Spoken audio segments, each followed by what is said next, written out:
bahwa sekolah rakyat ini nanti diperuntukkan bagi anak-anak dari keluarga miskin atau miskin ekstrim. Jadi seleksinya nanti tentu yang pertama itu dari keluarga miskin atau miskin ekstrim. Sekolah ini dalam bentuk boarding school. Rencananya insya Allah mulai dari SD, SMP maupun SMK.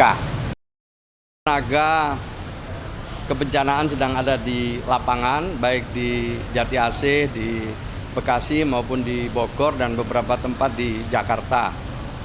Kementerian Sosial dalam menangani masalah bencana fokus pada 2 klaster, logistik dan shelter.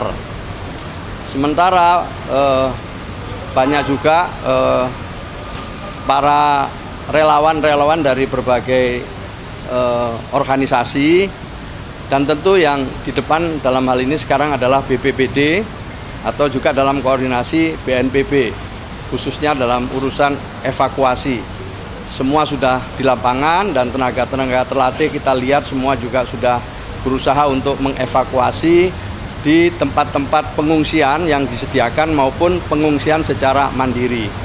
Sampai hari ini kita terus berkoordinasi dengan Provinsi Jawa Barat maupun dengan Kabupaten dan Kota Bekasi, termasuk juga Kabupaten Bogor, di mana kita sedang mendata tentang korban dan juga dampak-dampak atau mereka yang terdampak. Sampai sekarang memang belum data belum final, masih terus berkembang karena memang cukup luas ya banjir ini. Mohon nanti kita akan sampaikan kalau datanya sudah cukup menggambarkan situasi dan kondisinya.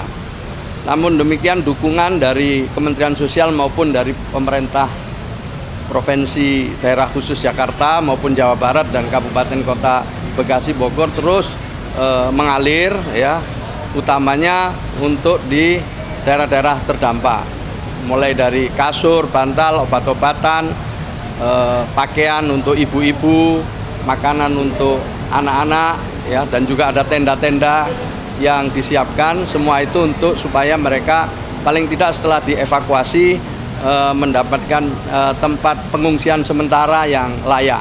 Sementara logistiknya di samping dikirim makanan-makanan siap saji, juga disiapkan dapur umum.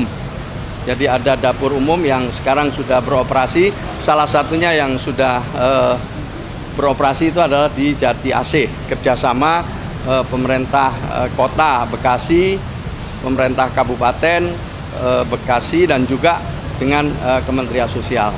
Jadi sementara itu dulu, tetapi saya pastikan bahwa seluruh kekuatan yang dimiliki oleh pemerintah dibantu oleh relawan-relawan dari non-pemerintah terus bekerja, dan yang di depan adalah BNPB.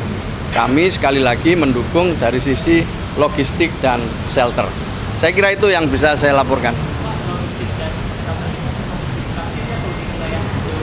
Ya, di wilayah itu. Di wilayah itu memang ada di satu yang memungkinkan kita bangun dapur umum, tapi yang tidak ya dikirim langsung ke pengungsi-pengungsi, tempat-tempat pengungsian mandiri. Biasanya mereka memilih di tempat terdekat maupun di tempat keluarga. Sementara seperti itu, nah saya belum bisa memastikan jumlah korban maupun yang terdampak karena memang belum kami terima secara utuh. Oh, tadi disampaikan pada saat pidato kan beliau menyampaikan ini kita sedang dilanda banjir, kita tangani dengan baik, dan kita tentu Presiden meminta kepada semua yang bertugas ya, TNI, Polri, dan kita semua untuk bersinergi dan bekerja sama. Tetapi kita tahu setiap ada bencana selalu saja TNI, Polri, ya, relawan-relawan semua memang bersatu padu di lapangan itu memberikan dukungan, mulai dari tahap evakuasi, kemudian tahap pengungsian, dan nanti sampai tahap rehabilitasi. Gitu ya, cukup ya sementara ya.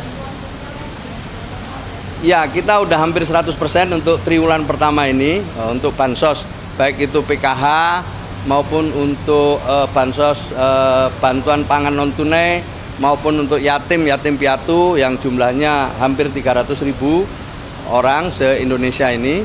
Kemudian untuk permakanan lansia juga sudah dikucurkan terus, nah, terutama yang untuk PKH ya, sekitar 10 juta keluarga penerima manfaat dan juga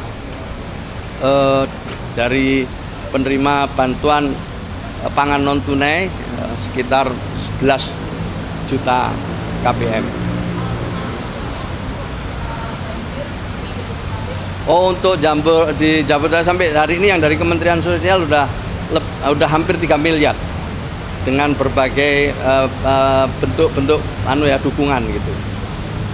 Cukup ya. Ya, tadi juga disampaikan oleh Presiden, jadi Presiden meminta sekolah rakyat ini ada percepatan. Kita diminta nanti kerjasama dengan gubernur, dengan bupati wali kota, agar pada tahun 2025 ini banyak yang bisa kita buka, terutama ya untuk mereka yang miskin maupun miskin ekstrim. Ya, tentu kita akan mengidentifikasi, kita akan membuat perencanaan yang lebih baik dalam rangka menerjemahkan arahan dari Presiden tersebut. Tetapi jelas bahwa sekolah rakyat ini nanti diperuntukkan bagi anak-anak dari keluarga miskin atau miskin ekstrim. Jadi seleksinya nanti tentu yang pertama itu dari keluarga miskin atau miskin ekstrim. Sekolah ini dalam bentuk boarding school. Rencananya insya Allah mulai dari SD, SMP maupun SMK. Nah, tetapi tentu kita akan rencanakan dengan baik dan akan kita laporkan kembali ke Presiden tentang persiapan-persiapan yang akan kami lakukan dalam 1 bulan ke depan. Saya kira itu ya dulu ya sementara ya, cukup ya. Terima kasih ya. Begini, karena ini sudah fase tanggap darurat dalam bencana, sehingga yang melit adalah BNPB. Jadi modifikasi cuaca untuk tanggap darurat dilaksanakan BNPB, tapi kami terlibat untuk mendukung, terutama teknologinya dari BMKG, yaitu kami ada deputi khusus modifikasi cuaca dan perakiraan cuaca. Jadi cuacanya atau lokasinya harus dimodifikasi di titik mana, di zona mana, itu yang menentukan BMKG. Nah, jadi ini kan prediksi sampai tanggal 11 itu kan curah hujan relatif masih cukup tinggi, dan lahannya di kawasan atau di area yang rawan banjir dan longsor ini kan sudah rentan ya, sudah daya dukung kapasitasnya untuk menerima hujan itu sudah sangat lemah, sehingga kami tadi dikoordinasikan oleh Bapak Menko PMK bersama Kepala BNPB dan kami BMKG akan melakukan modifikasi cuaca. Konsepnya adalah menghalangi atau awan-awan yang harusnya bergerak bertiup ke area yang rawan itu dijatuhkan sebelum masuk ke area rawan. Jadi dijatuhkannya misalnya masih di laut, jadi tidak dijatuhkan di darat, nanti banjirin yang di darat, ya kan? Jadi dijatuhkan di waduk atau di laut. Itu konsepnya seperti itu, karena kalau di darat nanti banjir di tempat lain. Nah, kenapa begitu? Kalau tidak diturunkan di sebelumnya, maka awan-awan itu akan menggerombol berkumpul seperti yang kemarin terjadi itu kan. Kumpulan awan hujannya itu kalau kita lihat dari satelit luasnya itu, jadi awan tuh hampir seluas wilayah Provinsi Jawa Barat.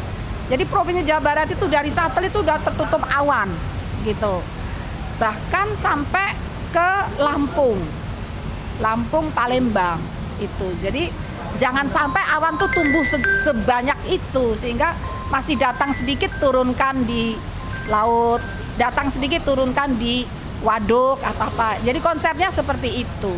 Mohon doa agar dapat berhasil. Rencananya ya dicoba dulu sampai tanggal 8. Bapak Kepala BNPB menyampaikan demikian dan nanti kami evaluasi bersama. Begitu.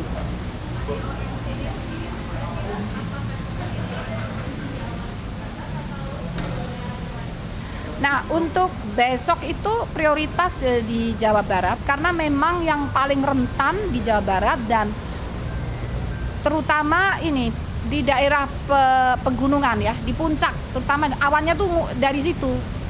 Jadi dan kan nanti bisa jadi sumber banjir untuk ke hilir juga, tidak hanya kena Jawa Barat tapi juga bisa mengalir ke arah utara ke DKI ya. Juga banjir bisa dikhawatirkan bisa begitu. Sungai-sungainya kan juga mengalir ke utara. Seperti itu ya. Kira-kira demikian. Terima kasih. Bu, kalau curah hujan yang tinggi ini kira-kira akan selesai sampai kapan sih, Bu? Nah, kemarin itu yang tertinggi sampai 232 mm dalam 24 jam. Kami prediksi dalam durasi sampai tanggal 11 itu kita masih perlu waspada atau bahkan siaga. Jadi mungkin akan sedikit menurun, tapi kemudian akan meningkat lagi sekitar tanggal 11 itu akan meningkat lagi intensitasnya. Tapi semoga dengan modifikasi cuaca itu dapat dikurangi. Upaya itu bukan mencegah hujan, tidak mungkin. Insya Allah mengurangi intensitas hujan. Seperti siaga itu di wilayah mana? Jawa Barat apa Jabodetabek? Jawa Barat, Banten, DKI, Lampung, termasuk sebagian Palembang. Bahkan Bengkulu kena sedikit. Ya, seperti itu. Mohon doanya agar semuanya dapat termitigasi dan tidak ada korban jiwa. Terima kasih. Assalamualaikum warahmatullahi wabarakatuh.